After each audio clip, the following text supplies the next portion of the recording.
C'est quoi cette purge? C'est quoi ce match cataclysmique? Salut à tous, on se retrouve pour le débrief du match, mais... Enfin, du match. C'est même pas du match, c'est même pas un match de foot, c'était du volleyball. Match cataclysmique du Barça qui s'incline sur la pelouse d'Almeria. Je sais même pas s'ils sont 18e ou 19e, bref, qui était relégable. Le Barça reste à 7 points d'avance, enfin, compte toujours 7 points d'avance, mais le problème n'est pas là. On est encore un matelas par rapport au Real. Mais la prestation du volleyball.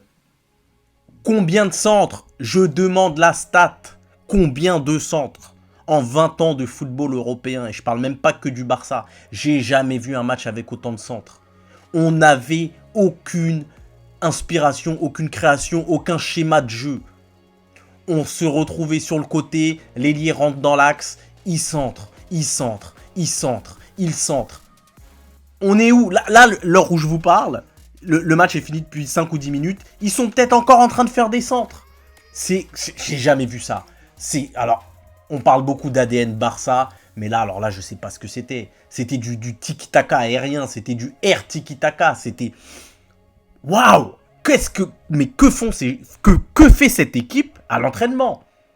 On est une équipe d'individualité. Dembélé, Pedri... Dembélé n'est pas là devant, il n'y a pas de percussion. Pedri n'est pas là au milieu, il n'y a pas d'imagination, il n'y a pas de création. Araújo, Koundé ne sont pas là derrière, il n'y a pas de sérénité. On a perdu contre Almeria. On a perdu 1 point ce week-end. Alors heureusement, le Real Madrid jouait l'Atlético et n'a pas gagné son match. Mais même là, on n'est pas censé perdre des points. Et je m'en fous en fait du classement. Je m'en fous du classement. On est le FC Barcelone. On se doit de jouer avec une certaine manière. On ne peut pas jouer comme ça. Et le problème, c'est que c'est même pas la première fois cette saison. On a gagné plein de matchs où on fait des prestations catastrophiques et on les gagne 1-0. On les gagne 1-0, donc personne ne dit rien. Mais là, on ne le gagne pas ce soir, le match. On ne le gagne pas. On ne le gagne pas. Donc là, aujourd'hui, vous allez parler du contenu. C'est catastrophique ce qu'on vient de proposer. C'est honteux ce qu'on vient de proposer. C'est honteux ce que vient de proposer Xavi. Honteux. J'attends sa conférence de presse. C'est honteux ce qu'il a proposé. Alors, on va revenir sur le match. La composition qui était logique. Elle était logique. Il y avait des rotations. Bon, il faut faire des rotations. Il y a un gros match de Copa jeudi prochain contre le Real. On a joué contre Manchester United jeudi. C'est normal, il faut faire des rotations. On est à Almeria qui est relégable. On doit faire le boulot. Donc on est parti avec une défense Sergi Roberto, Eric Garcia, Christensen et Jordi Alba. D'ailleurs, en voyant cette défense-là, ça m'a fait penser au bon vieux temps entre guillemets, parce que évidemment on a souffert. Mais sous Koeman, c'était ça la défense. Hein. C'était Sergi Roberto, Eric Garcia, Piqué, l'anglais, Mingueza et Alba. C'était... Qu'est-ce que vous vouliez faire avec ce genre de défense-là? Et on l'a vu ce soir. Qu'est-ce que vous voulez faire avec ce genre de défense-là? Même à Almeria, vous êtes fébrile. Eric Garcia, mais il a rien à faire au FC Barcelone. Il a rien à faire ici. Si c'est pas un joueur made in Masia, il n'est pas au FC Barcelone. Il est à Girona, je sais pas où il est, mais il a pas le niveau. J'ai jamais vu un défenseur qui ne fait peur à aucun attaquant. Aucun attaquant n'a peur de ce joueur-là. Je connais des mecs, je peux prendre des mecs à Basic Fit ou à Foot Corner, je peux prendre des mecs là-bas, ils vont lui faire un boulot monstre en 1 contre 1. C'est scandaleux ce qu'il propose. Bon, au milieu de terrain, j'ai même pas fini la composition, je me suis emballé. Donc en défense, on avait les 4 fantastiques, parce que même Christensen a réussi à être contaminé par la fébrilité des autres. Au milieu de terrain, Busquets, Frenkie, Kessie et Gavi. Hein, on joue encore à 4 milieux de terrain, parce que maintenant c'est devenu l'ADN Barça, entre guillemets. Hein, maintenant c'est 4 milieux de terrain, où que vous soyez, c'est 4 milieux de terrain. Et devant, c'était Ferran, Lewandowski. J'ai même pas envie de parler d'individualité, tellement c'était nul. Une prestation, mais honteuse, un scandale. Il s'est rien passé. Pas d'intensité, pas de percussion, rien de chez rien. Lewandowski, on a l'impression d'avoir un attaquant de seconde zone. Alors qu'on a un des meilleurs, si ce n'est le meilleur attaquant des 10 dernières années. Un mec qui encore l'année dernière était le meilleur neuf du monde, avec Benzema. Après, c'est les goûts, les couleurs, enfin voilà. Mais là, c'est honteux ce qu'il nous propose. Même lui, on le fait passer pour un joueur de seconde zone. Ferran Torres, il a mis tous ses dribbles contre Cadiz, ça y est, là, il va plus passer personne jusqu'en 2024. Donc il a rien fait du match. Rafinha, il est rentré. Rafinha, malheureusement, mais son jeu, il devient de plus en plus minimaliste. Il rentre sur son pied, il envoie une passe rentrante. Il rentre sur son pied, il envoie une passe rentrante. À un moment donné, propose autre chose. Gavi qui a fait que... Aujourd'hui, c'était le Gavi qu'on n'aime pas. C'était le Gavi bagarre. Le Gavi qui a écouté trop de morade avant le match. Il était sous testostérone. Il n'y avait rien. Frenkie, Dieu sait que j'adore Frenkie. Frenkie a rien proposé. Rien proposé. Busquets. Bon, Busquets, c'est Busquets. Hein. 2 matchs dans la semaine, ça devient compliqué. On est rapidement, en plus, à la mi-temps, passé en 4-3-3. C'est Kessié qui est sorti. Kessié, j'ai pas compris pourquoi il sort, parce que c'est pas lui le plus mauvais, mais c'est lui qui est sorti. Bref, il sort. On passe en 4-3-3. Et le Barça ne sait pas jouer en 4-3-3. Alors ça, c'est que c'est nouveau. Le FC Barcelone ne sait pas jouer en 4-3-3. Le FC Barcelone de Xavi ne sait pas jouer en 4-3-3. Voilà, c'est aussi simple que ça. Donc Kessié est sorti, on avait fait rentrer Rafinha à la mi-temps. Les changements, on fait sortir Eric Garcia, on fait rentrer Araujo, heureusement, parce que Eric Garcia, on aurait pris le deuxième but. Donc je comprends ce choix-là.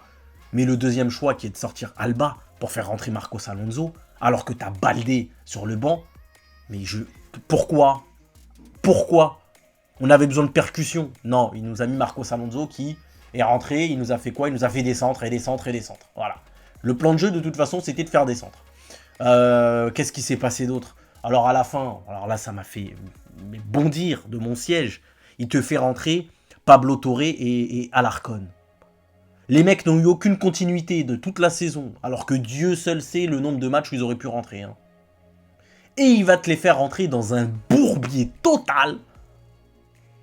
On dirait que c'était pour dire à la fin du match, bah vous voyez, j'ai donné la chance aux jeunes. Mais t'arrêtes. Ce match, il est pour Xavi à 100%. Il est pour Xavi. Il est pour Eric Garcia. Et... oh là là, ce match, il est... Enfin, dites-moi vous dans les commentaires. Exprimez-vous. Parce que là, c'est une thérapie, là, ce qu'on est en train de faire, en fait. C'est une thérapie de groupe.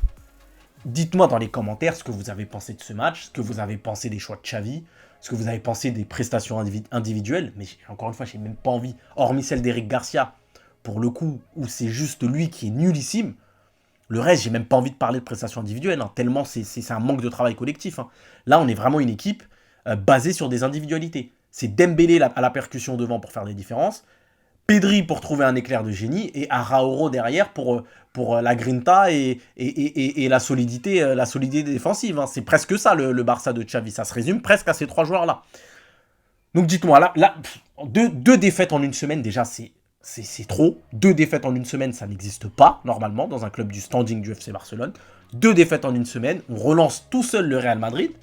Parce que là, le Real, qui hier était parti pour terminer le week-end à moins 10, là, ils se disent, bah finalement, on a gratté un point.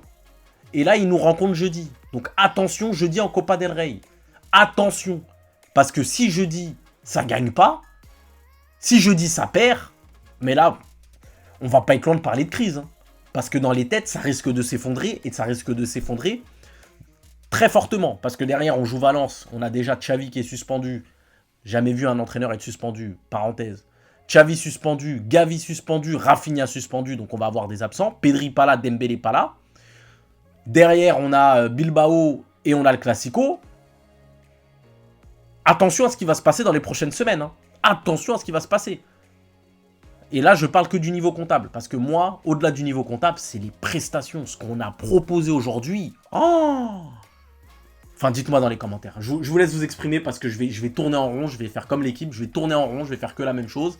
Et dire la même chose. Voilà, l'équipe aujourd'hui, c'était que des centres. Et moi, je vais faire tourner en rond. Donc, dites-moi dans les commentaires ce que vous en avez pensé. Et là, on joue très gros jeudi. Hein. Le Classico, la demi de Copa del Rey. On joue très gros. Bref, dites-moi ce que vous en avez pensé. Xavi qui me montre encore une fois toutes ses limites, honnêtement. Il est leader, c'est bien beau, mais dans les productions, c'est pas possible. Donc dites-moi ce que vous en avez pensé. Est-ce que c'est normal de perdre 2 matchs dans la même semaine? Est-ce que c'est normal de proposer un contenu aussi faible? Est-ce que vous restez, vous, sur le côté positif? On a 7 points d'avance sur le Real. Enfin, je sais même pas si c'est un côté positif, puisqu'ils nous prennent un point. Enfin voilà, je vous laisse vous exprimer, on se retrouve dans une prochaine vidéo, on se retrouve jeudi pour la Copa del Rey, et ça a intérêt de gagner. Ça a intérêt de gagner parce que sinon, Sinon, ça risque de faire mal. Allez, à bientôt pour une nouvelle vidéo. Merci de m'avoir écouté. On se revoit bientôt.